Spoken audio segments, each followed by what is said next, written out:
Kitex Flowers TV അവാർഡുകൾ പ്രഖ്യാപിച്ചു. ചലച്ചിത്ര ലോകത്തെ അഭിജാത താരം മധു ചെയർമാനും ക്യാമറ കണ്ണിന്റെ കരുത്തുള്ള സംവിധായകൻ അഴകപ്പൻ, ടെലിവിഷനിൽ വിജയങ്ങൾ കൊയ്ത സംവിധായകൻ സജി സുരേന്ദ്രൻ, വാർത്താ വായനയിൽ വിജയഗാഥകൾ എഴുതിയ രാജേശ്വരി മോഹൻ, വിഖ്യാത ടെലിവിഷൻ നിരൂപക ഉഷ എസ് നായർ അടങ്ങിയ വിധികർത്താക്കൾ തെരഞ്ഞെടുത്ത വിജയികൾ.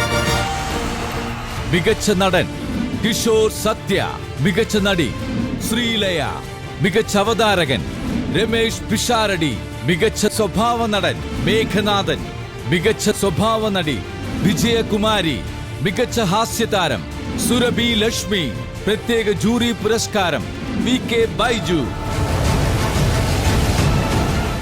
ഈ മാസം 23 ശനിയാഴ്ച കിഴക്കമ്പലം ഗ്രാമത്തെ ടെലിവിഷൻ പ്രതിഭകൾ ഇളക്കി മറിക്കും. Kitex Flowers TV awards. ഇനി എല്ലാ കണ്ണുകളും കിഴക്കമ്പലത്തേക്ക്.